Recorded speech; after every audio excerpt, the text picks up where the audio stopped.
¿Te gustaría capacitarte o conocer más sobre derechos humanos? Inscríbete en nuestra plataforma Educa CNDH, un modelo de aprendizaje dinámico y flexible al que podrás acceder las 24 horas del día, los 365 días del año, de forma gratuita y con valor curricular. Si te desarrollas en las áreas de la educación, salud, procuración de justicia, Fuerzas Armadas o atención a grupos vulnerables, entre otros, o simplemente te gustaría conocer más sobre la cultura de los derechos humanos, en Educa CNDH encontrarás una herramienta de educación 100% en línea. Por cada curso que realices, obtendrás una constancia, la cual te da la posibilidad de obtener un diploma al realizar 4 cursos que conforman cada una de las ramas de la plataforma. Derechos humanos desde la perspectiva de género. Educación para los derechos humanos. Derechos humanos de los grupos en situación de vulnerabilidad. Cultura de derechos humanos y protección de la salud. Transversalización del enfoque de derechos humanos en las empresas. Enfoque de derechos humanos en la procuración de justicia. Igualdad y no discriminación en la convivencia escolar. Impartición de justicia con perspectiva de género. Participación activa de las y los adolescentes en la defensa de los derechos humanos. Educación para la paz y derechos humanos. Seguridad ciudadana y derechos humanos. Uso de la fuerza desde la perspectiva de los derechos humanos. Si te interesa capacitarte, inscríbete en educa.cndh.rg.mx o llámanos al 55 56 81 81 25, extensión 2280. O escríbenos a cursosndh@cndh.rg.mx. Comisión Nacional de los Derechos Humanos.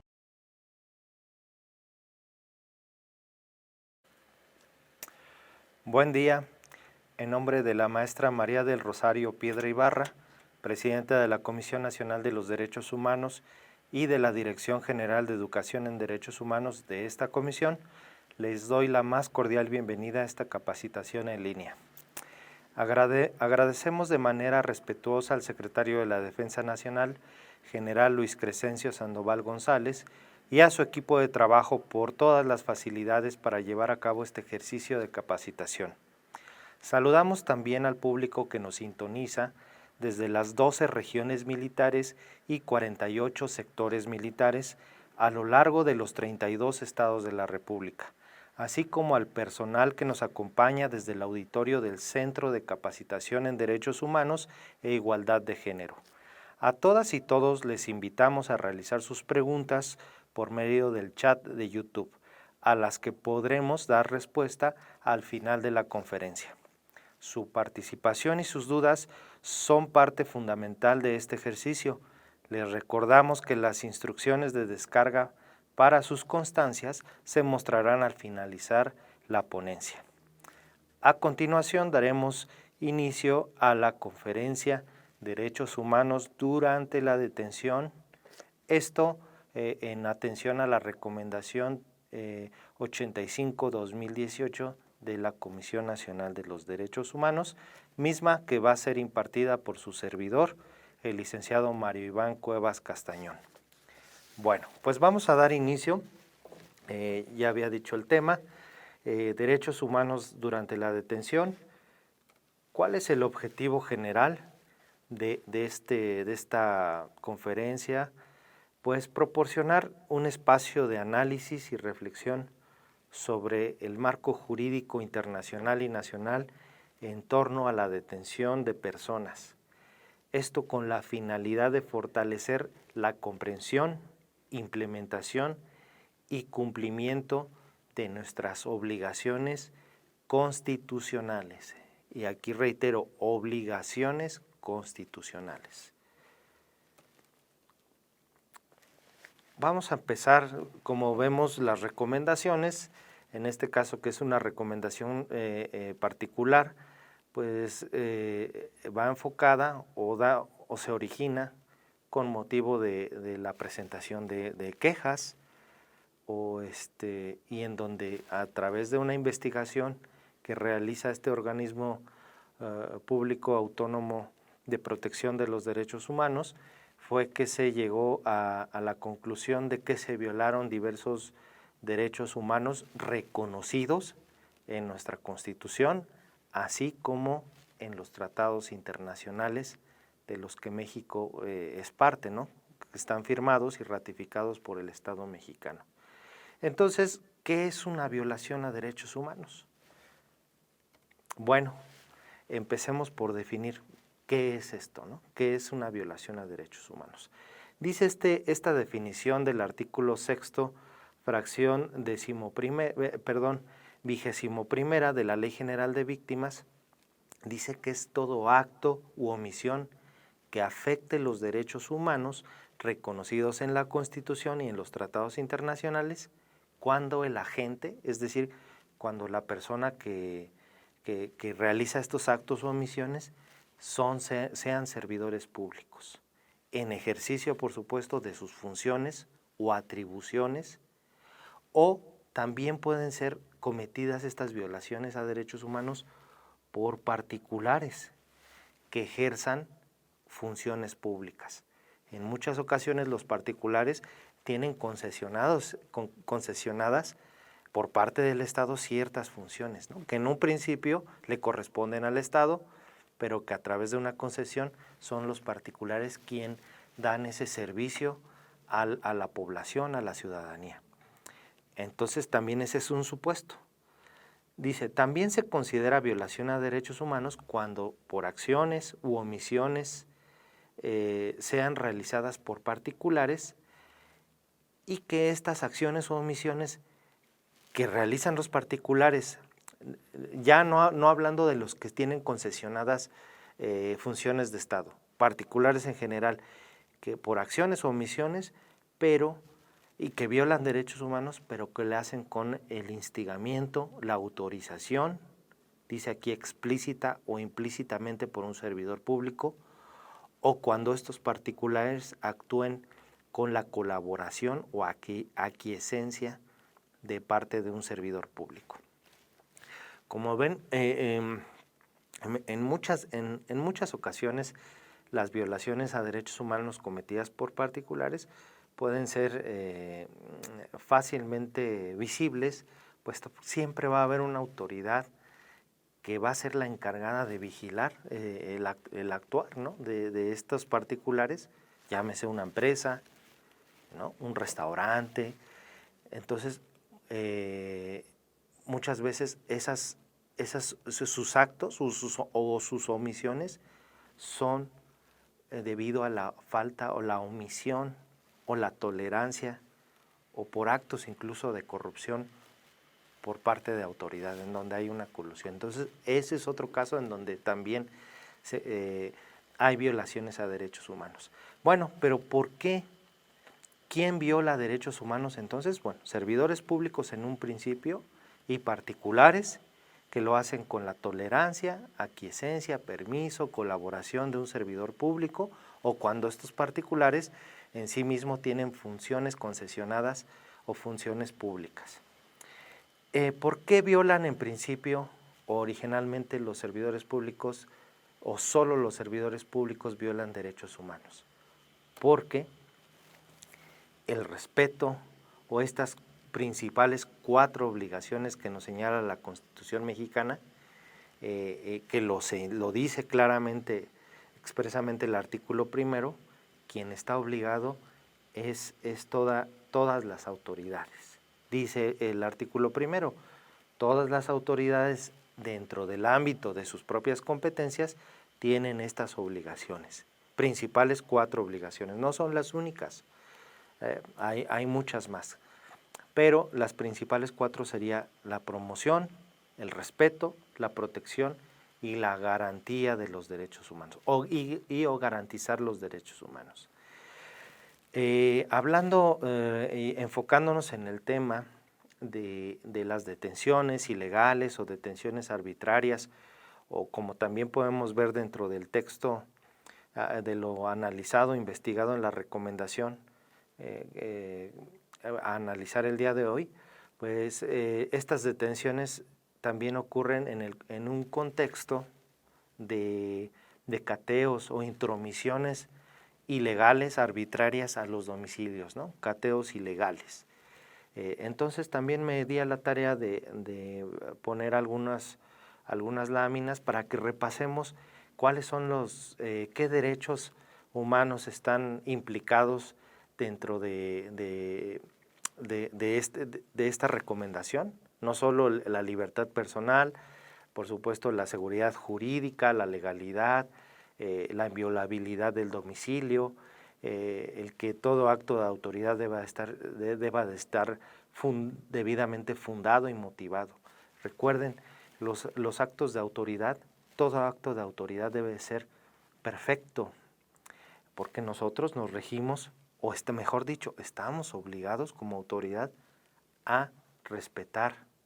Aquí en este sentido, en las detenciones arbitrarias o las revisiones o la intromisión a los domicilios, aquí aplica el ejercicio de esta obligación, el respeto, que no interfiramos, obstaculicemos o impidamos el goce de derechos humanos. Es abstenernos de realizar actos o omisiones que violen derechos humanos. Y aquí entre ellos pues, pongo ejemplos, como ven, aquí señalo en este punto azul, dice: los agentes del Estado no deben de realizar detenciones ilegales o arbitrarias, obviamente actos de tortura, desaparición forzada de personas, privar de la vida extrajudicialmente a las personas. Como ven, aquí estoy marcando derechos humanos de carácter absoluto. ¿Qué quiere decir? En muchas otras sesiones que hemos tenido o que han tenido la oportunidad de incluso tomar algún curso conmigo, con alguno de mis compañeros y o compañeras, hemos hablado de estos derechos humanos de carácter absoluto o que tienen esta alta o mayor jerarquía en el derecho internacional de los derechos humanos, ¿no? Que es el derecho a no ser privado de la vida arbitrariamente, el derecho humano a la integridad, el derecho humano a la integridad, bueno, que se compone de dos elementos, ¿no? Ser libre de cualquier daño de tipo físico o daños de carácter psicológico o moral de estos dos elementos se integra el derecho a la integridad de las personas. Por supuesto, el derecho a no ser desaparecidos, el derecho a no ser torturados, pues va muy ligado con la integridad, con el derecho a la integridad personal. Son derechos humanos que tienen este carácter de absolutos. ¿Por qué absolutos?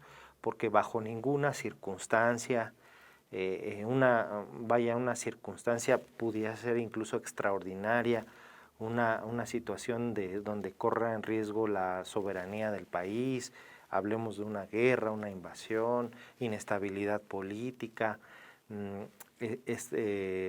enfrentamiento con el crimen organizado, incluso en algunas ocasiones me han comentado si fuera el caso de que estuviéramos frente al terrorismo, pues ni siquiera frente a un terrorista o un probable acto de terrorismo se van a justificar actos de tortura, desaparición forzada de personas. Muy específicamente, nuestro artículo 29 constitucional señala en qué casos, quién y en qué casos solamente el presidente puede suspender o restringir derechos humanos en todo el país o en algún lugar en particular, en un área geográfica en particular, ante ciertas circunstancias como las que ya mencioné. Sin embargo, el mismo artículo 29 nos dice, ni siquiera en esas circunstancias hay derechos fundamentales que ni ante esas circunstancias van a poder ser suspendidos o restringidos. Y entre ellos están estos. Por supuesto también el debido proceso, la presunción de inocencia, los principios de legalidad y seguridad jurídica no van a ser insuspendibles. No pudiera justificarse ante una situación la restricción o la aprobación de la violación a estos derechos humanos. Es por eso que tienen ese carácter de absoluto, de jus cogens en el derecho internacional de los derechos humanos. Bueno, entonces aquí ya esta es simplemente una parte introductoria para repasar un poco qué es una violación a derechos humanos, quién las comete, cuáles son los derechos humanos que tienen, algunos de los derechos humanos que tienen esta característica de ser de observancia obligatoria, que no se va a tolerar ni justificar cualquier acción u omisión que los vulnere. ¿Por qué es el Estado el que está obligado frente al particular, frente a cualquier persona dentro de nuestro territorio nacional? Hablemos también de personas en contexto de movilidad, migrantes pues, que en una situación irregular, de papeles irregulares, todos van a gozar de derechos humanos reconocidos en la Constitución y en los tratados. Vaya, hasta las personas privadas de la libertad, por supuesto. Y me refiero muy específicamente a las personas que ya están cumpliendo alguna sentencia en un cerezo, ceferezo o cualquier tipo de prisión federal o estatal. Por ejemplo, el derecho al trato digno, que también es un derecho humano que va relacionado obviamente con el derecho a la integridad personal, a no ser torturado, a no ser lastimado o privado de la vida arbitrariamente. ¿Ven cómo están todos los derechos humanos interconectados? Eso es el principio de la indivisibilidad e interdependencia de los derechos humanos. De una u otra forma todos forman parte de un conjunto y todos están como engranes de una maquinaria. Todos deben de trabajar o están unidos. También son como inherentes. No podemos nada más tener o considerar una vida digna sin el pleno goce o ejercicio de todos los derechos humanos. Por supuesto, a veces se ponderan, algunos otros derechos sí se pueden restringir, la propia libertad, la libertad personal, la libertad deambulatoria, precisamente en los delitos, en las detenciones por la comisión de un delito en flagrancia, una orden de aprehensión o por caso urgente, los 3 supuestos que señala nuestra Constitución, ahí hay una restricción a ese derecho a la libertad personal, a la libertad incluso deambulatoria, ¿no?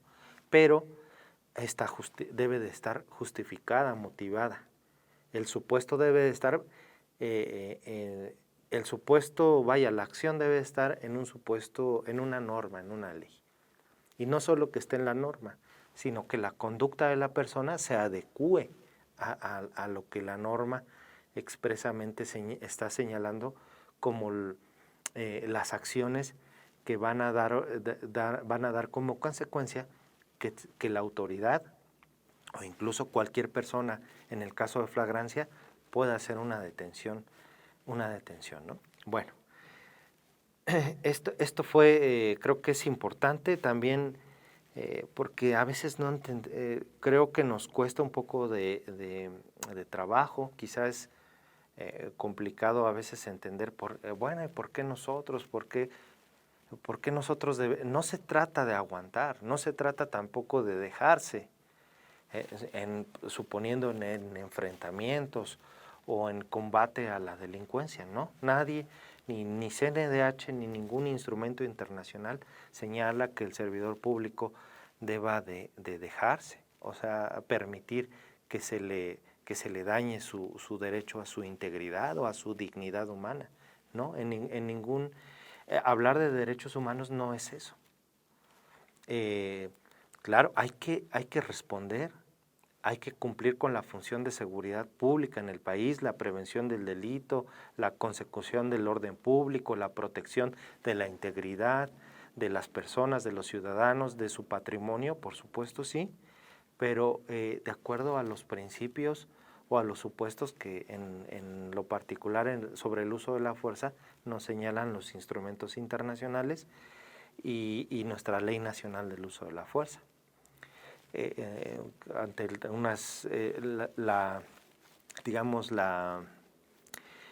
que la agresión pues sea acorde nuestro control que hacemos hacia las personas sea acorde al tipo de agresión que están, o de resistencia o de agresión que están mostrando o enfrentando hacia la autoridad o al funcionario encargado un funcionario público encargado de hacer cumplir la ley. Pero cuando es desproporcional, cuando la conducta no es real o ya no es actual, no es inminente, es ahí cuando pues no estamos cumpliendo con esta obligación, ¿no? Ya no estamos respetando porque ya nos estamos excediendo.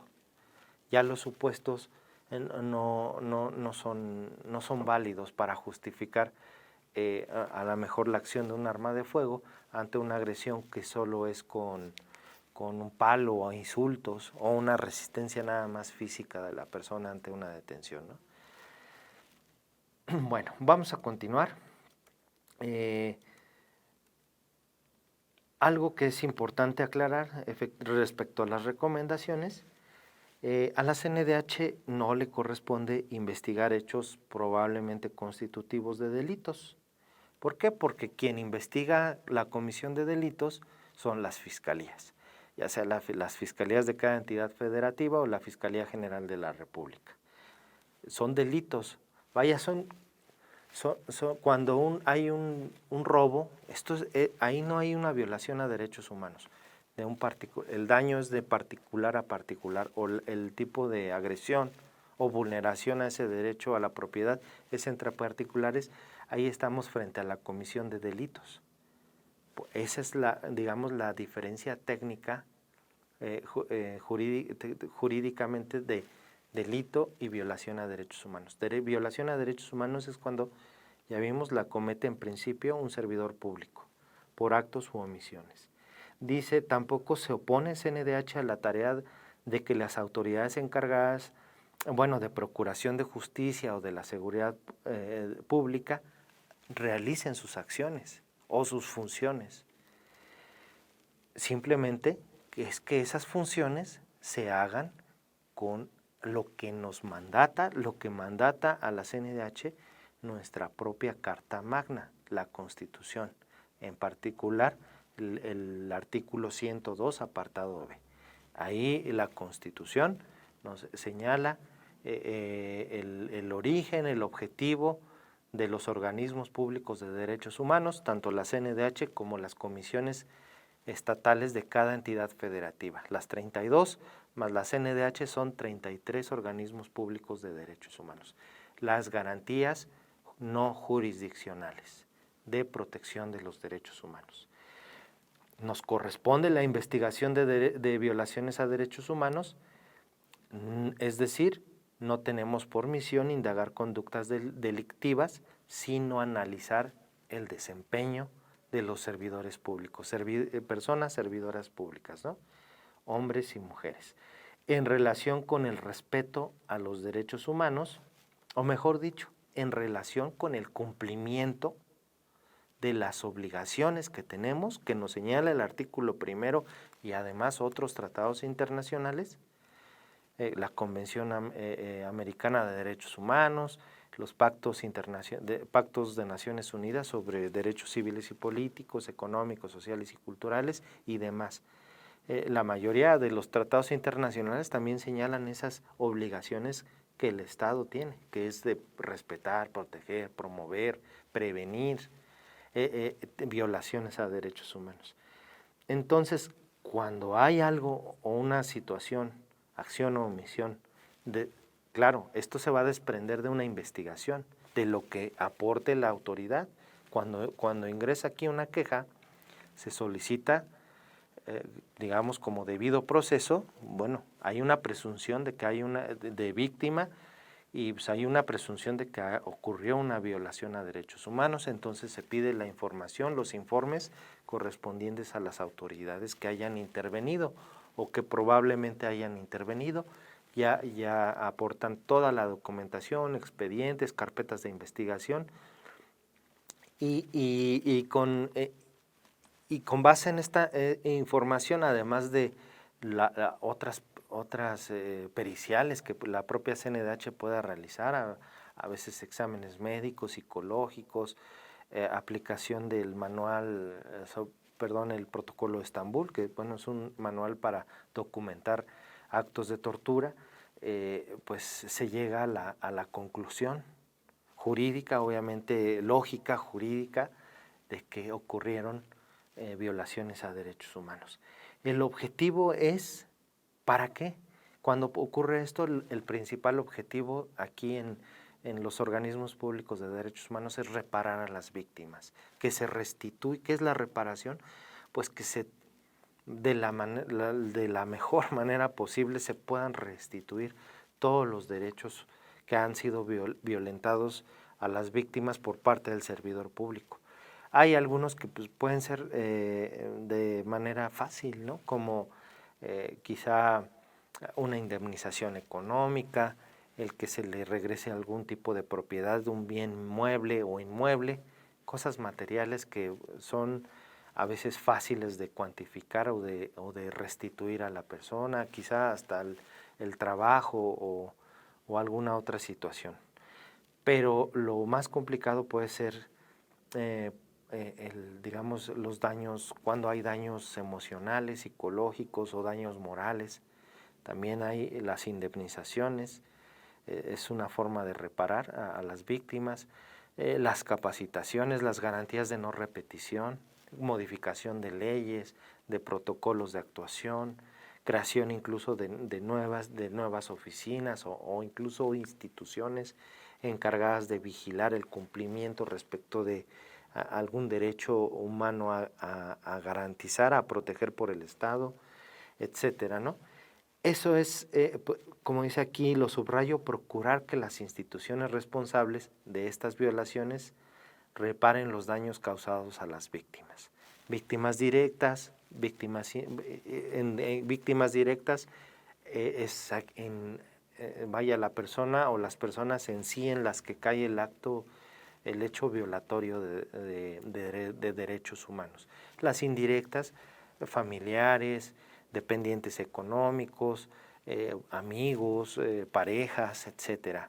Y también incluso víctimas potenciales, que pueden ser personas que, defensores, abogados, o algunas personas que estén involucradas en la defensa, en el acompañamiento de las víctimas, que muchas veces están en peligro, ¿no? Ya sea por amenazas o levantones precisamente porque alguien está tratando de impedir la ayuda a las víctimas. Esas también son consideradas como víctimas potenciales de violaciones a derechos humanos. Bueno, entrando un poco a lo de la detención, hablamos del derecho a la libertad. Dice, en principio, en esta lámina explico, conforme a unas tesis jurisprudenciales, que acá pongo cómo ubicarlas, a cuál me refiero, pues nos señala la Suprema Corte. En principio, todo acto de autoridad tiene que estar debidamente fundado y motivado, sobre todo cuando va a haber una restricción de un derecho tan, todos los derechos tienen la misma jerarquía, pero a la libertad personal. Dice, en donde se cumplan todas las formalidades esenciales de cualquier procedimiento. Y nos da unos 5 puntos. Dice, siempre se debe de notificar el inicio de un procedimiento seguido en contra de una persona determinada y las consecuencias de este. Esto hablando de una detención, de una visita domiciliaria, hablando de autoridades fiscales para la verificación del cumplimiento del pago de impuestos, por ejemplo, o algún pago de derechos. Siempre también se debe de otorgar esa oportunidad de ofrecer y desahogar pruebas en las que se sostenga o se pueda sostener la defensa de las personas, conceder la oportunidad de alegar. Tiene que haber una resolución, que siempre en todo procedimiento en donde se esté dirimiendo algún derecho o alguna obligación frente del particular, debe de haber una resolución que resuelva esas cuestiones debatidas y por supuesto el derecho de impugnar esa resolución, como a través puede ser principalmente del juicio, las propias sentencias, Siempre hay una sala de primera instancia, hay una sala superior en donde revisa lo que la sala de origen resolvió, puede confirmar o revocar esa sentencia, y también en contra de esas resoluciones, pues ya lo que seguiría sería un juicio de amparo directo, y también incluso si no se otorga o se otorga el amparo directo, dependiendo si es autoridad o particular, se puede interponer todavía los recursos de revisión, y así pueden escalar hasta la Suprema Corte. Es parte de este derecho de impugnar todo tipo de resolución hasta que se agotan todas las instancias y una sentencia queda firme. Todo acto privativo de la libertad, regresando a lo que es la privación de la libertad ambulatoria, debe de estar en principio fundado y motivado.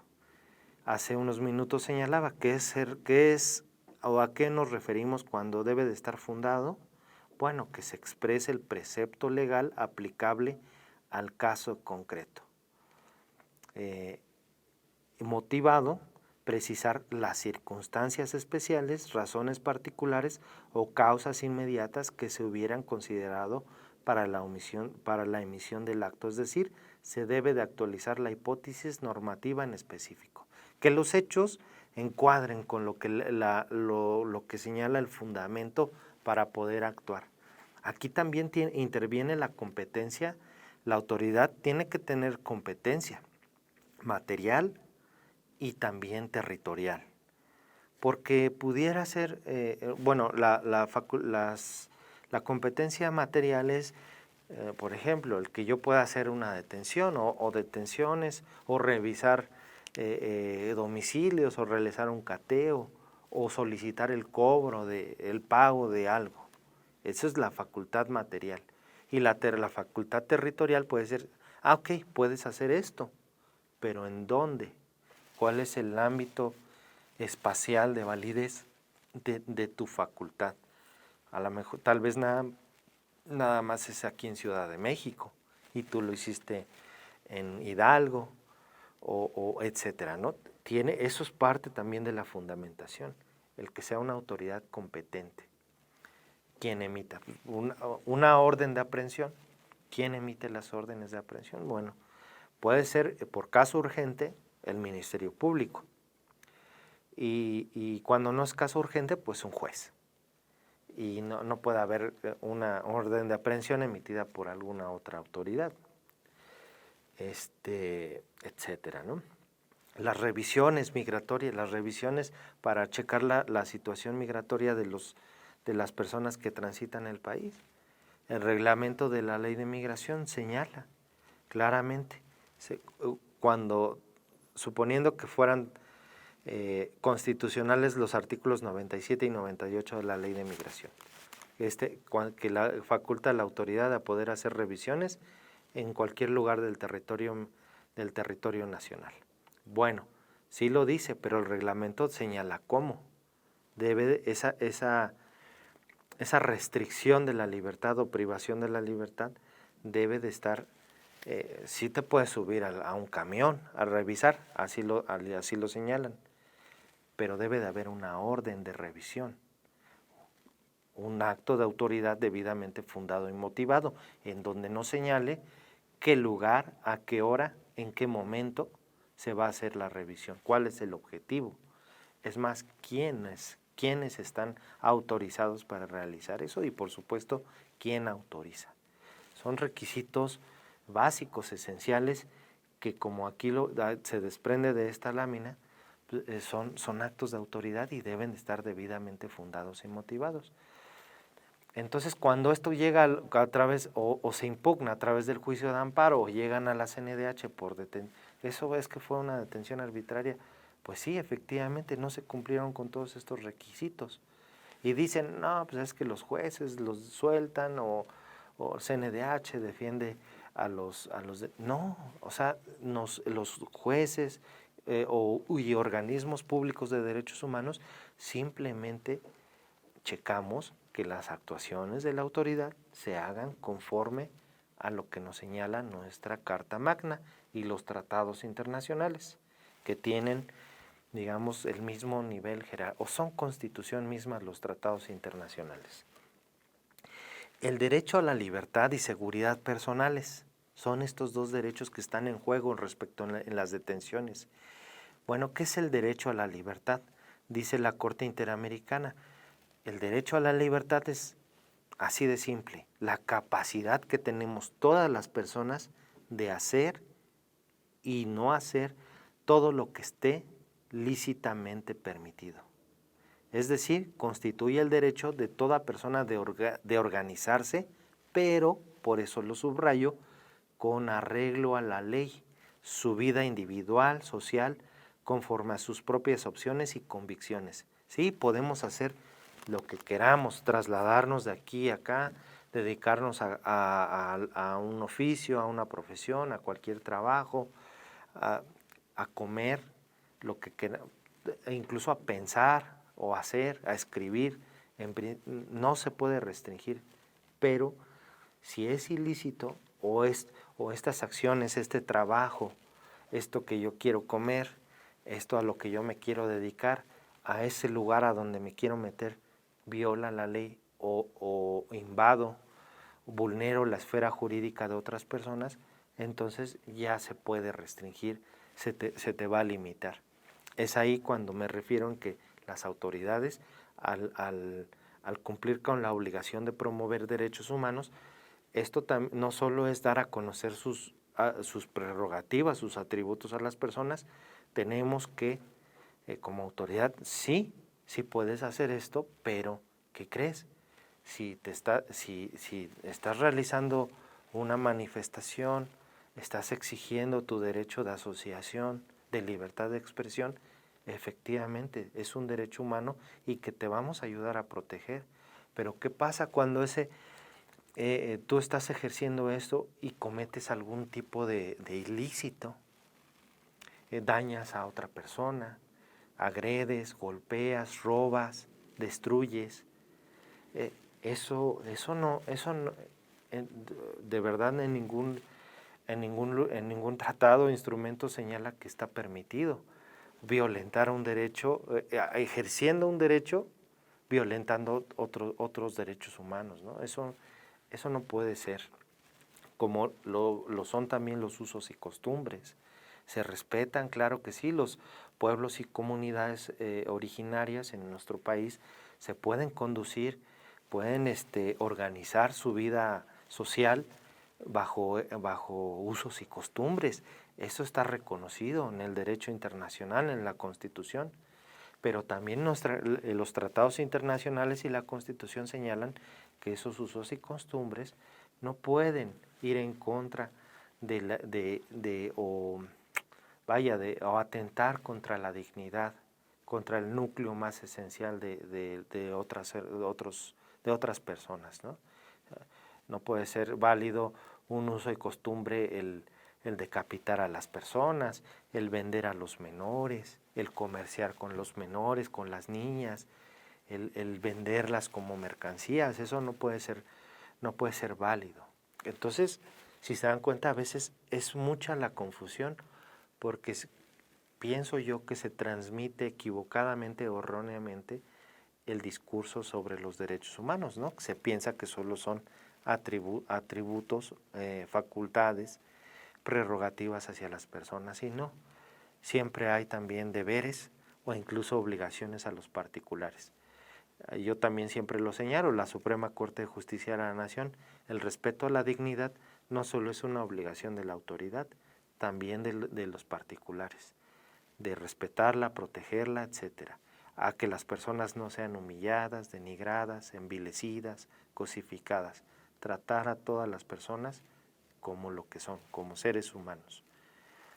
Bueno, la seguridad, el derecho o la seguridad es la ausencia de perturbaciones que restrinjan o limiten la libertad más allá de lo razonable.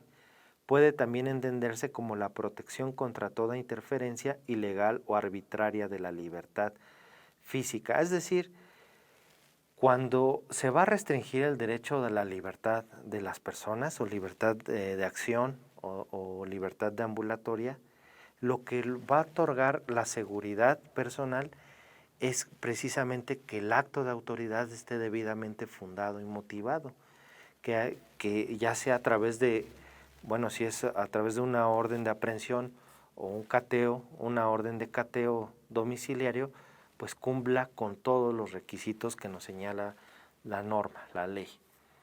Eso da la seguridad, el que estén claras los supuestos desde el por qué yo como autoridad me estoy metiendo contigo, en tu persona, en tu propiedad, en tu domicilio. Eso es la seguridad. La seguridad jurídica y también que va muy ligada al principio de legalidad. Por supuesto que sean claros o que incluso sean en tu idioma o de lenguaje sencillo cuando estamos frente. Por eso como parte de los derechos humanos a garantizar, a respetar durante las detenciones es el que se les lean sus derechos y ¿qué pasa cuando no hablan español o no entienden? Por eso se les tiene que dar deben de tener el acceso a un traductor o mejor aún a un intérprete para que tengan una comprensión sobre las causas y los motivos de la detención. Claro, el por qué y a dónde te vamos a trasladar. Le puedes hablar a un abogado, te vamos a llevar con el médico, te vamos a llevar a un lugar oficial de detención, no a una estación militar o a un campo, no, con la autoridad competente, con el juez, con el Ministerio Público, porque pues, nosotros no somos investigadores, nosotros no tenemos por qué andarte paseando o llevándote a domicilios particulares y a hacer interrogatorios, entrevista, vaya, en búsqueda de información. No, si cuando no es bajo el mando y conducción del Ministerio Público en una investigación, no tenemos por qué andar haciendo ese tipo de acciones. Puede ser que nos lo pida así de cuates el fiscal o el Ministerio Público. Échenme la mano, capitán, vamos a hacer un cateo. Sí, bueno, con fundamento y que con nuestro deber de auxiliar a las autoridades, pues lo vamos a hacer. Pues, y entonces los requisitos de los cateos, estas formalidades de que tienen que ser expedidas por un juez, que se señale el lugar, fecha, hora exactos, qué se va a buscar al interior, a quiénes se van a detener, qué se pretende encontrar, quiénes son las personas que están autorizadas para ingresar a ese domicilio. Eso es hablar de seguridad jurídica. Y también, como les decía, en el lenguaje comprensible o en el idioma comprensible, eso también da certeza jurídica, ¿no? El que la persona comprenda y entienda todos sus derechos o obligaciones. ¿Por qué se le están restringiendo o por qué es esa invasión de la autoridad? Yo creo que no debería de costar, es lo que señala nuestra Carta Magna, la Constitución. Tanta falta de cultura de la Constitución hace falta en nuestro país, de verdad. Siempre pensamos como ciudadanos que esto de la norma, de la ley, solo le corresponde a las autoridades o a los abogados, a los que estudian derecho o están implicados su trabajo en algo de legal, ¿no? De verdad deberíamos de conocer. Yo siempre les invito a leer un poco la Constitución, las normas, la Ley Nacional del Uso de la Fuerza y demás normas que sean aplicables a las funciones de seguridad pública. Incluso ya por conveniencia, para protegernos, saber hasta dónde. Porque finalmente, ¿sobre quién recae la responsabilidad? Claro, a veces pudiera ser que no nos mandan, no nos capacitan, pudiese ser el caso, pero ya el interés propio es parte del principio de ser del principio de ser profesional dentro de la institución, o ya por conveniencia, ¿no? Voy a protegerme, voy a conocer hasta dónde tengo la obligación de respetar o de proteger estos derechos y tener una vida, bueno, digo, tener una vida conforme a la ley, porque pues, podemos perder la libertad o el trabajo, ¿no? Entonces, es nuestra obligación, no es si queremos. Siempre digo, las obligaciones no son como un deber, si quiero, si puedo, si tengo ganas, si me enseñan, si hay recursos para que yo... No, las obligaciones son coactivas, son vinculantes a quien está obligado, vaya, aunque suene redundante. Y entonces cuando las incumplimos, la responsabilidad recae, va a recaer, no va a haber ninguna justificación, va a recaer la responsabilidad. Entonces tenemos que conocer, y para eso por supuesto que estamos nosotros como colaboradores, para ayudarles. Cualquier duda, de verdad, siempre les he comentado a compañeros de Sedena, de todas las instituciones, acérquense a CNDH, a nosotros, y por supuesto que lo que se necesite repasar, lo repasamos, sin ningún problema. En la Convención Americana también se reconoce este derecho a la libertad, regula los límites o restricciones que el Estado puede realizar, a no ser privado de la libertad ilegal o arbitrariamente, a conocer siempre las razones de la detención o los cargos formulados en contra de la persona detenida o del imputado, el control judicial de la privación de la libertad, esto lo hace el juez de control, incluso también cuando ese caso urgente, que eso es una facultad que tiene el Ministerio Público, cuando por alguna situación, una denuncia y que hay una probabilidad muy alta de que la persona que están imputando la comisión de un delito pueda huir, evadir la acción de la justicia, y por la hora, las cuestiones de clima, no sé, se fue la luz,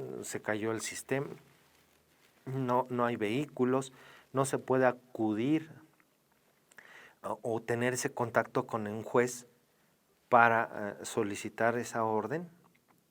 Bueno, el Ministerio Público, por ser un caso urgente, excepcional, puede él, por caso urgente, solicitar esa orden.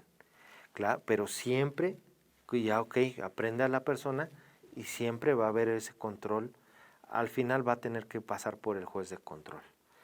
El derecho a impugnar la legalidad de la detención y bueno, a no ser detenido por deudas civiles. Esto relativamente, cuando son deudas por falta de pago de alimentos de a quienes tenemos la obligación, háblese de alimentos a los hijos o algunas otras personas, sí los jueces mandan a detener y a las personas, ¿no? Por el cumplimiento. Bueno, cualquier violación señalada en estos 5 incisos que mencioné ahorita acarrea violación a estos 2 derechos, a la libertad y seguridad personal. ¿Qué es una detención? Bueno, ¿qué es una privación de la libertad? O la detención, mejor dicho. La detención es una privación de la libertad, es decir, cuando es detenida o retenida sin su libre consentimiento por parte de una autoridad facultada y en apego al ordenamiento jurídico nacional e internacional. ¿Cuáles son las principales características de una detención entonces arbitraria? Miren, la característica de una detención ilegal y una arbitraria, la arbitrariedad le da, es como un superlativo de gravedad. Porque en principio una detención pudiera ser legal. Cumplimos con todos fue en flagrancia, le leímos sus derechos, se le dio la asistencia médica, se notificó, etcétera. Todo muy bien, se le respetó hasta ese momento su integridad personal, etcétera. Y lo subimos a la patrulla, al vehículo oficial. Entonces, ¿y cuándo puede tener entonces el carácter de arbitrario? Bueno, cuando a lo mejor esa detención en principio fue legítima o legal, pero ya al interior pues ya ahí ya ocurren insultos, vejaciones, humillaciones, golpes, vaya, cualquier acción que transgreda, que vulnere su integridad psicológica o física. O que lo pasean, cuando hay digamos, no lo presentamos ante la autoridad competente, hay una dilación injustificada que no se pueda comprobar. Muchas veces las detenciones las realizan en los propios informes policiales, señalan en tal lugar, y la oficina del Ministerio Público estaba ahí a 5 minutos, ¿no? Pero resulta que hay 5 horas o un lapso de 4 o 5 horas en donde no hay manera de justificar el por qué hubo esa dilación, ni aunque se lo hubiesen llevado de pie o arrastrando, pues se va a justificar el que se haya tardado tanto. Entonces, cuando hay detenciones arbitrarias, ojo, miren, es como la tortura, tampoco a nadie conviene hacer detenciones ilegales o arbitrarias, porque hay jurisprudencia en donde igualmente una detención o las pruebas que se tengan, que sean aportadas al procedimiento y que tengan como origen una detención arbitraria, van a ser desechadas, todos los señalamientos o pruebas. Es como igual que la tortura. Ahorita checamos un poquito esta jurisprudencia de la Suprema Corte de Justicia. Entonces, miren, en ocasiones puede ser una probabilidad muy alta de que sí, las personas imputadas o detenidas sí hayan efectivamente cometido algún tipo de delito o estén cometiendo algún tipo de delito. Y desafortunadamente por una mala actuación o un acto de tortura, una detención arbitraria, se cae todo, se quedan en libertad. Entonces, pues no conviene, ¿no? Finalmente tampoco se va a poder reparar a la víctima, a las víctimas de la comisión de esos delitos, porque van a quedar en libertad los probables violentadores, ¿no? Entonces, no conviene. Lo mejor es conocer bien las reglas y actuar conforme a derecho. Es nuestra obligación, legalidad. Además es lo mínimo que se espera de cualquier autoridad. Nosotros somos quienes debemos de marcar la pauta en el cumplimiento de las obligaciones frente a los derechos humanos. Aquí ponen un ejemplo de cuándo entonces pueden ser detenciones arbitrarias. Dice, cuando es imposible invocar base legal alguna que justifique la privación de la libertad. Ejemplo, el mantenimiento de una persona en detención tras haber cumplido la pena o a pesar de una ley de amnistía que le sea aplicable. Hay casos en donde las personas ya cumplen la pena, la sanción, y siguen privadas de la libertad por cuestiones burocráticas o dolosas, son detenciones arbitrarias. Cuando son detenciones únicamente basadas por el aspecto físico de las personas, por alguna de la condición particular, bueno, no solo física, de pensamiento, vaya, cualquiera de las categorías que están prohibidas en nuestro artículo primero que discriminan a cualquier persona, nacionalidad, condición económica, etcétera, cualquier motivo. Las detenciones, en gran medida, las detenciones arbitrarias en ocasiones son por ese tipo de circunstancias, por cuestiones nada más de apariencia y que ni siquiera es sospecha razonable. Eso no es una sospecha razonable, el que esté vestido con alguna característica, ¿no? o despeinado, etcétera, no. la sospecha razonable, más adelante lo explico de manera rápida cuáles son los elementos. Bueno, eso es a grandes rasgos la arbitrariedad, cuando ya se hace con toda la intención, o cuando el ejemplo que ponía de estas revisiones migratorias que realizan los migración en apoyo de autoridades de seguridad pública o incluso de ejército. Este tipo de revisiones que están en principio facultan a la autoridad en los artículos 97 y 98 de la Ley de Migración, ya han sido declaradas inconstitucionales, igual que la retención de las personas o privación de la libertad de los migrantes por más de 36 horas en las estaciones migratorias. Y eso ya lo resolvió la Suprema Corte de Justicia. Una detención administrativa no puede exceder de las 36 horas de acuerdo al artículo 21 constitucional. Una detención migratoria es una detención administrativa, no puede exceder de 36 horas. Y la ley señala que pueden, creo que hasta 3 meses pueden estar. Bueno, esas detenciones, cuando ya incluso hay una jurisprudencia en donde esas revisiones y esas privaciones de la libertad exceden ese tiempo, van a ser consideradas detenciones arbitrarias, ya son arbitrarias, ya la autoridad incluso a sabiendas que tiene esa obligación de cumplir con esos criterios, esa jurisprudencia, o que está prohibido de manera tajante en alguna norma, va a ser una detención arbitraria. Puede haber detenciones en donde haya un error, que no se le leyó un derecho y todo, pero todo lo demás está correcto. La flagrancia, la sospecha, etcétera, o la orden de aprehensión.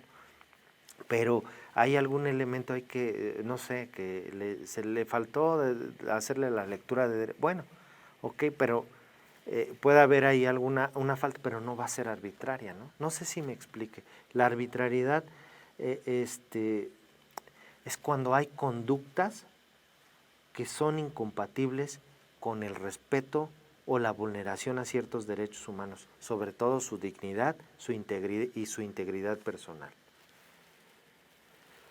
Derechos básicos de la detención a ser mantenido en lugares de detención reconocidos. Separos, gabelas, Ministerio Público, el Torito, por ejemplo, las personas que dan positivo en examen de alcoholemia, etcétera. No en lugares donde no están reconocidos. El derecho a las condiciones dignas de la detención, no solo de que el lugar sea adecuado, limpio, sino que tenga acceso a agua potable, cuando menos, a algún tipo de alimentación básica, a un sanitario. Derecho a tener la asistencia letrada desde el arresto. Derecho a la integridad personal, no insultos, no golpes, nada que transgreda su integridad personal. El derecho humano a la integridad, como ya lo mencioné, es un derecho humano que se debe de cumplir y no se va a justificar ninguna acción que viole o vulnere este derecho humano. El derecho humano a tener asistencia médica, a no ser expuesto a los medios de comunicación, es decir, a no ser presentado ante la comunidad como culpable. Se violaría su derecho a la presunción de inocencia y también pues existe pues el riesgo, no riesgo, sino se viola el debido proceso por la vulneración de este derecho y también son puestos en libertad las personas. A solicitar desde el momento de su detención asistencia social para menores de edad o personas con discapacidad cuyo cuidado personal tengan a su cargo en caso de las personas imputadas o también las víctimas. Pudiera ser que, probablemente cometieron algún delito, pero si el Ministerio Público o las autoridades, el juez, tiene que checar esa asistencia que puedan tener sus hijos o algún adulto mayor, ¿no? Algunas necesidades, algunos medicamentos, alimentación. Vaya, finalmente ellos no tienen la culpa y como dependen directamente ya sea de la víctima o del imputado, se tienen que garantizar, el Estado también tiene finalmente que garantizar que la dignidad de sus familiares pues sea protegida. A ser presentado ante el Ministerio Público o ante el juez de control según el caso, inmediatamente después de ser detenido o aprehendido. Debe de ser inmediato. No va a haber, nosotros no somos autoridades investigadoras. Eso es una facultad exclusiva del Ministerio Público. El derecho a la información sobre la asistencia consular en caso de que sean extranjeros, el registro inmediato de la detención, también es un derecho. Aquí comparto rápidamente con ustedes respecto a la pronta puesta a disposición de la autoridad competente estos criterios jurisprudenciales donde nos dice derecho fundamental del detenido a ser puesto a disposición inmediata ante el Ministerio Público. Elementos que deben ser tomados en cuenta por el juzgador a fin de determinar una dilación indebida en la puesta de la disposición. Dice, no existen motivos razonables que imposibiliten la puesta a disposición inmediata cuando no sean fácticos o reales. Tienen que ser comprobables, además también tienen que ser lícitos y compatibles con las facultades de las autoridades. Esto implica que los agentes de policía o quienes están haciendo funciones de seguridad pública no pueden retener a las personas por más tiempo del estrictamente necesario para trasladarlas al Ministerio Público.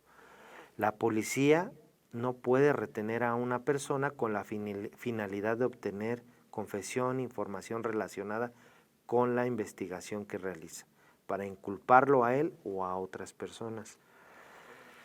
Otro, derecho fundamental del detenido a ser puesta sin demora a disposición del MP, alcances y consecuencias jurídicas generadas. ¿Qué consecuencias hay? Cuando la dilación es injustificada, anulación de la confesión del imputado o del indiciado, obtenida, por supuesto, por esa indebida retención. La invalidez de todos los elementos de prueba que tengan como fuente directa la demora injustificada y la nulidad de aquellas pruebas que a pesar de que estén vinculadas con el hecho delictivo, pues sean recabadas por iniciativa de la autoridad aprehensora sin la conducción y mando del Ministerio Público. Miren, esta es la jurisprudencia que les comentaba, esta es del 19 de marzo de este año, no la voy a leer, pero es la que comentaba con ustedes respecto a excluir la valoración de las pruebas que son ilícitamente obtenidas por cuando son o tienen origen en detenciones arbitrarias. Es derecho a la exclusión de prueba ilícita. ¿Por qué? Porque aquí vemos en el segundo parrafito, una detención arbitraria es un acto que por sí mismo genera suspicacia fundada de que la persona que la padeció o la padece ha sido expuesta a un contexto intimidatorio o incluso de coacción, es decir, que se le ha obligado a declarar o a decir o a señalar algún tipo de información que la autoridad pretende arrancar. La violación producida con motivo de esta detención inconstitucional merece el mismo reproche que la violación producida con motivo de actos de tortura, pues no hay una razón constitucional o válida para sostener un estándar distinto por tratarse de violaciones conceptualmente diferentes. Entonces, se desechan.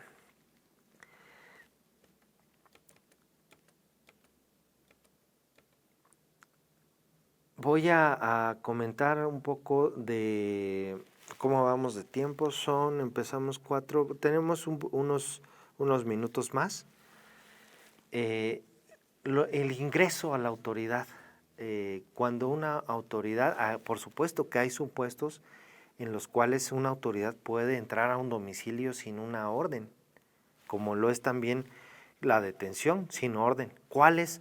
En general, como bien señalé, toda restricción o intromisión a un domicilio o restricción de la libertad requiere de una orden emitida por autoridad competente, debidamente fundada y motivada. Sí, esa es la regla general, pero sí la Constitución señala supuestos o las leyes supuestos en donde no se requiere. Por parte de la detención, el único supuesto en donde no se requiere, o los dos únicos supuestos en donde no se requiere la orden de un juez, es cuando es la comisión de un delito por flagrancia y la intromisión a un domicilio, cuando se hace también en una persecución que es en flagrancia, y que la persecución es continua, ininterrumpida, y esta persona ingresa a un domicilio particular para tratar de evadir, por supuesto, la acción de la justicia. Ante ese supuesto, es válido que la autoridad pueda introducirse a ese domicilio. Aquí lo vamos a ver, señala la tesis o la jurisprudencia de la Corte, dice, si la Constitución, el artículo 16 constitucional, faculta a un particular, a cualquier particular, a realizar una detención cuando en flagrancia, cuando es testigo de que se está cometiendo un delito, es decir, para proteger a una persona, ¿no?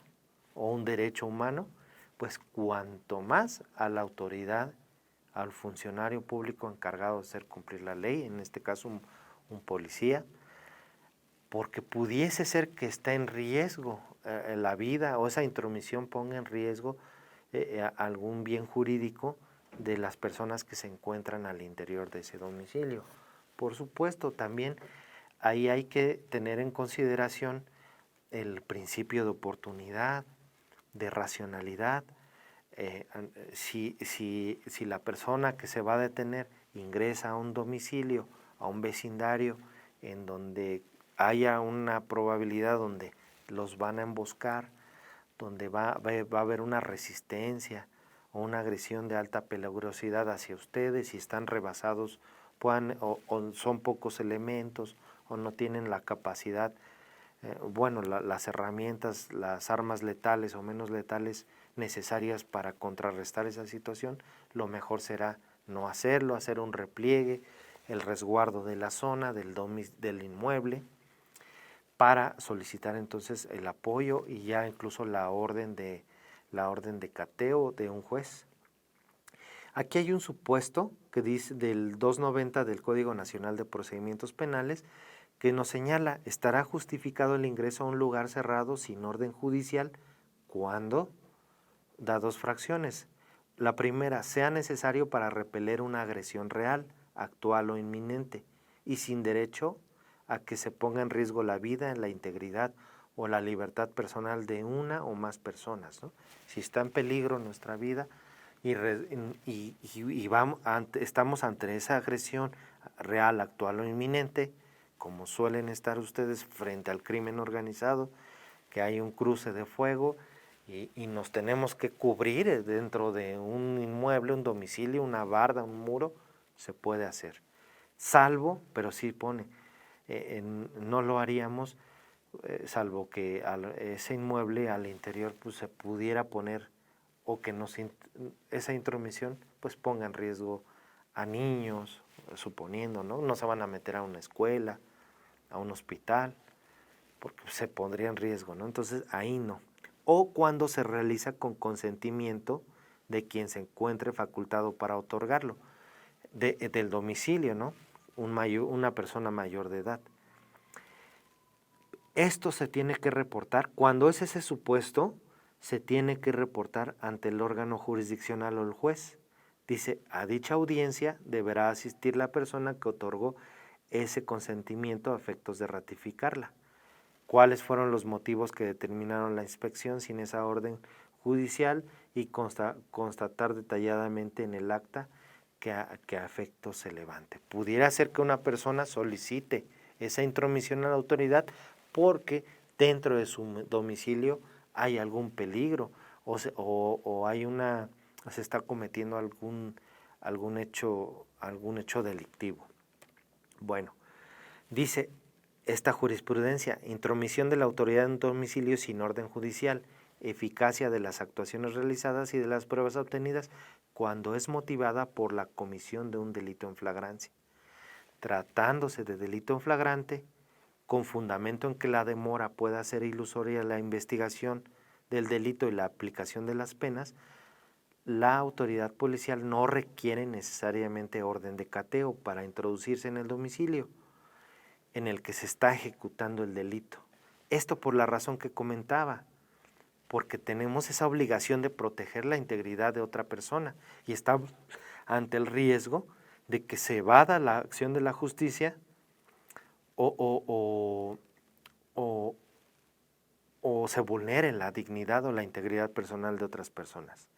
Claro, debiéndose en todo caso precisar, la autoridad tiene que justificar debidamente a través del informe policial homologado, las pruebas, los testigos, las grabaciones, las cámaras, que efectivamente hubo la convicción de que se estuvo frente a un delito cometido en flagrancia, ¿no?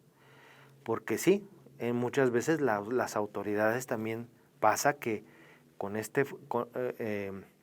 pretendiendo justificar su actuar, dicen es que fue en flagrancia, pero ya dentro de las investigaciones, los testimonios, etcétera, las pruebas, resulta que no fue en flagrancia. Y hay muchos casos que así, vaya, por no cumplir con estos requisitos tan finos, tan delicados, se caen o quedan en libertad las personas que en un principio sí pueden haber cometido un delito. Un caso de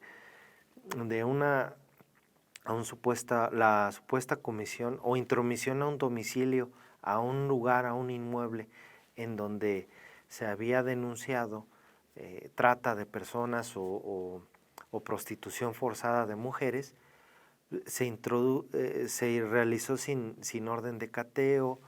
A las personas que detuvieron o a la persona que detuvieron, la probable responsable de ese lugar o de la comisión de ese tipo de delito de trata de personas, prostitución forzada, etcétera, se le torturó, se le desnudó, se le humilló, se le denigró, se le cosificó, y se cayó, por supuesto, la investigación.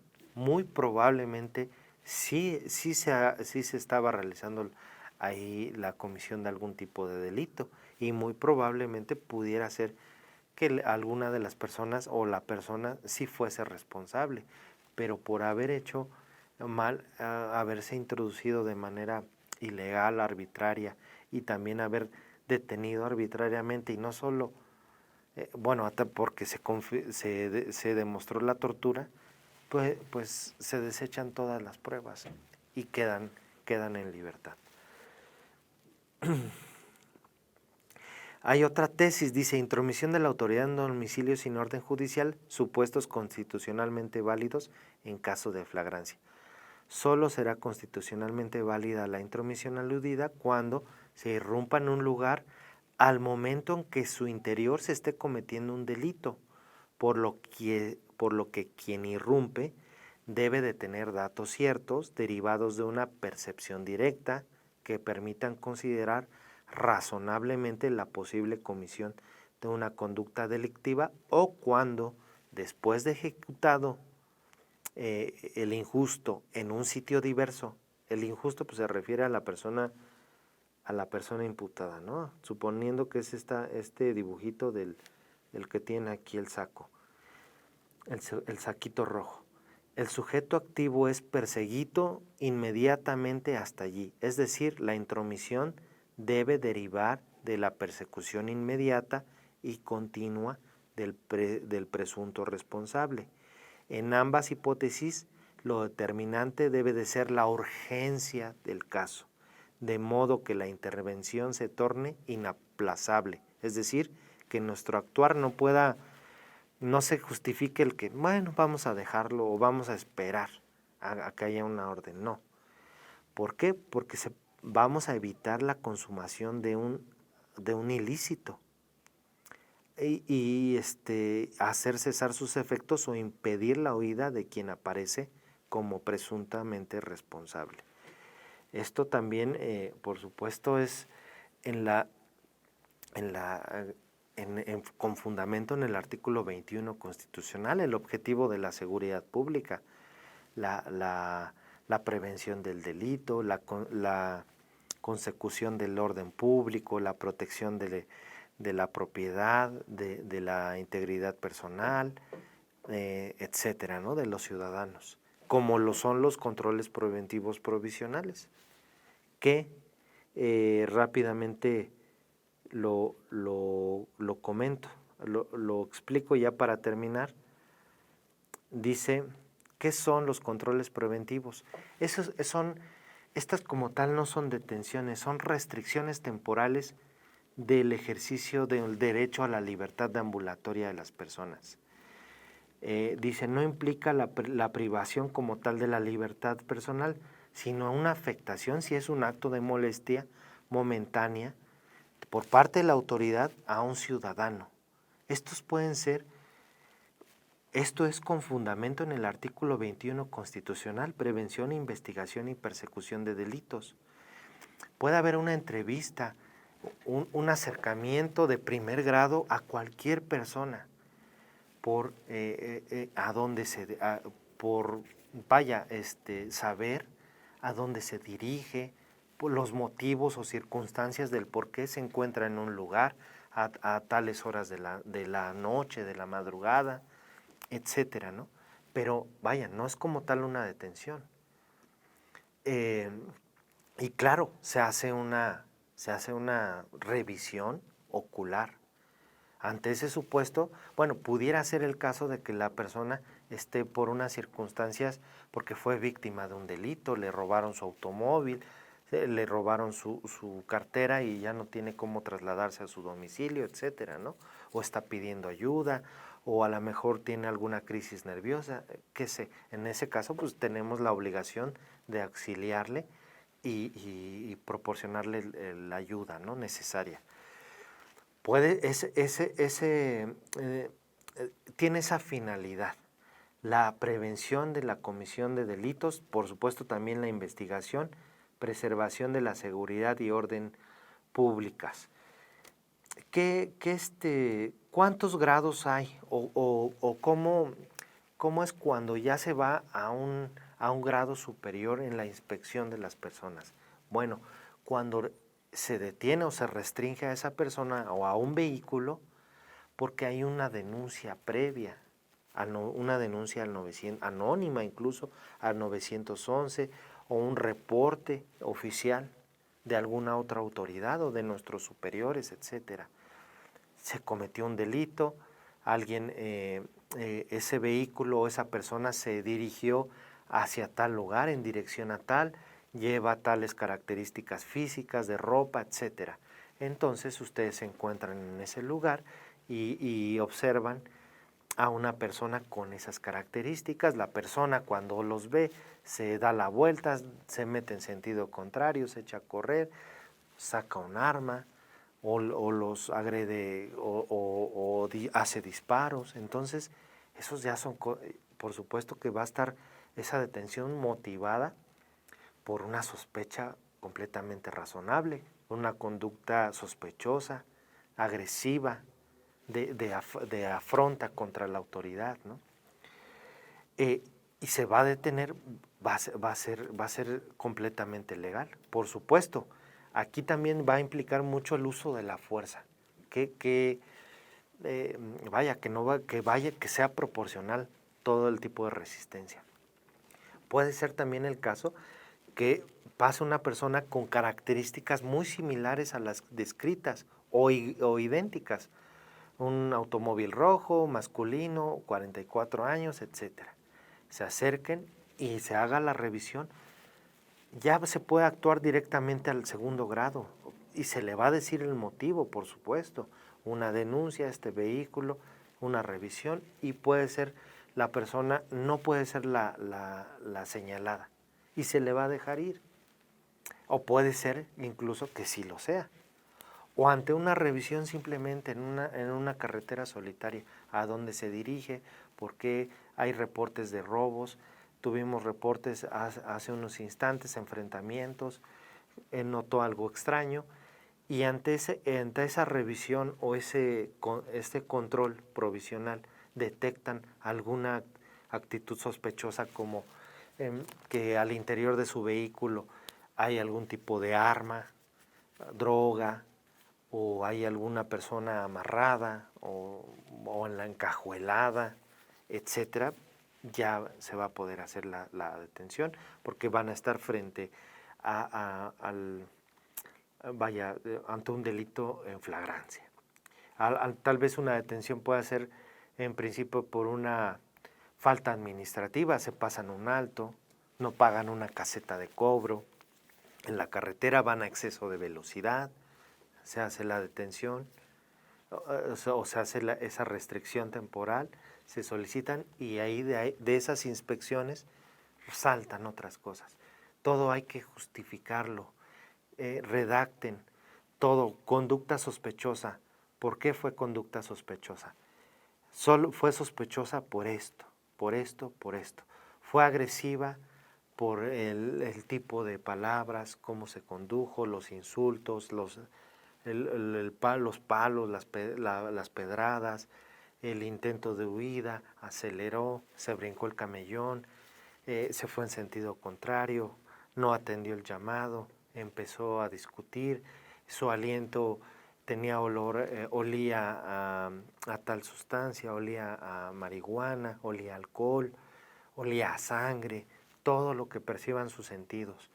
Deben de redactarlo, así le van a dar los elementos al juez, al juzgador, para efectivamente diga, sí, fue sospechosa por esto y esto y esto. La conducta fue agresiva por esto y esto y esto. Se introdujo al domicilio porque, como vimos en la jurisprudencia de hace rato, en la tesis, tuvo esa convicción de que al interior se estaba cometiendo un delito, por el llamado de una persona, los gritos, los disparos, porque eran rejas y al interior se veía que un hombre estaba golpeando o intentando asesinar a una persona, etcétera, ¿no? O estaban unas personas forzando o quizá chapas, vehículos, o intentándose llevar a secuestrar a un niño, a una persona, etcétera. Todo se tiene que circunstanciar para que las autoridades tengan esa plena convicción de que su actuar estuvo completamente apegado a derecho. Las situaciones muy particulares de las recomendaciones suelen ser evidentemente arbitrarias. Yo les invito, ya para finalizar, revisar algunas de las recomendaciones sobre detención arbitraria, no solo esta, la 85-2018, muchas otras. Son intromisiones completamente injustificadas, ilegales, como ya dije, algunos de los requisitos de las órdenes de cateo, quién entra, quién autoriza, lugar, fecha, hora, todo debe estar descrito en la orden, quiénes entran, qué se busca, etcétera. Si no cumplen esos requisitos, van a ser arbitrarias. La obtención de información o inculpar a las personas no son facultades de los funcionarios encargados, funcionarios públicos encargados de hacer cumplir la ley, SEDENA, no son sus funciones. La pronta puede haber una dilación, sí, si es justificada por alguna circunstancia de clima, comprobable, como lo vimos en la tesis, cuando la víctima, el imputado o fue herido debido a al control durante la detención, el uso de la fuerza. Puede resultar herida, la caída, por arma de fuego, etcétera. Entonces la prioridad, recuerden, siempre que cualquier persona tiene esa restricción por parte de nosotros o cualquier autoridad, es nuestra completa responsabilidad que se garantice, se proteja su derecho a la integridad personal. Daños físicos, psicológicos. Evitémonos todo tipo de lenguaje discriminatorio, ofensivo, que atente contra la dignidad humana. Está prohibido. El artículo 1 constitucional señala esa prohibición absoluta y obligación contundente del respeto a la dignidad humana para cualquier persona, así sea un presunto narcotraficante, presunto delincuente. Ese derecho, como les dije, no se puede restringir ni suspender. Esas son las reglas de nuestra Carta Magna y nosotros como autoridad estamos obligados. Bueno, sin más, les agradezco mucho la sesión del día de hoy. Les dejo mis datos, por supuesto, en caso de que quieran consultar, tengan posteriormente alguna duda. Con toda confianza, aquí les proporciono mi correo electrónico, mi teléfono de oficina para cualquier duda en lo particular sobre esta recomendación, detención, tortura, etcétera, cualquier tema relacionado con derechos o violaciones de derechos humanos. Agradecemos la atención del público que nos siguió a través de esta transmisión, esperando que esta conferencia haya sido de utilidad, por supuesto, para un mejor desempeño como personas servidoras públicas en la prevención de violaciones a derechos humanos. Las instrucciones para descargar su constancia de participación la visualizarán en su pantalla y pues no me queda más que agradecerles en nombre de la maestra Rosario Piedra Ibarra su atención y esperamos contar con su valiosa participación en las próximas conferencias. Que tengan un excelente día. Muchas gracias.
¿Te gustaría capacitarte o conocer más sobre derechos humanos? Inscríbete en nuestra plataforma Educa CNDH, un modelo de aprendizaje dinámico y flexible al que podrás acceder las 24 horas del día, los 365 días del año, de forma gratuita y con valor curricular. Si te desarrollas en las áreas de la educación, salud, procuración de justicia, Fuerzas Armadas o atención a grupos vulnerables, entre otros, o simplemente te gustaría conocer más sobre la cultura de los derechos humanos, en Educa CNDH encontrarás una herramienta de educación 100% en línea.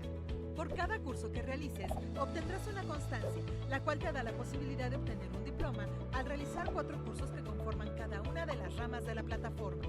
Derechos humanos desde la perspectiva de género. Educación para los derechos humanos.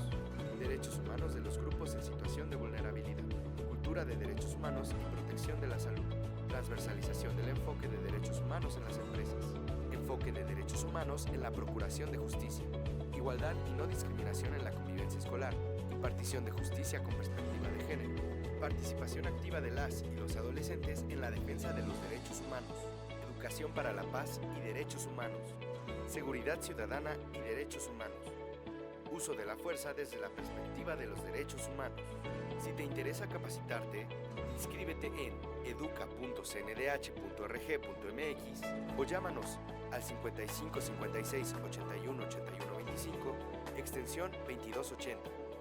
O escríbenos a cursosndh@cndh.org.mx. Comisión Nacional de los Derechos Humanos.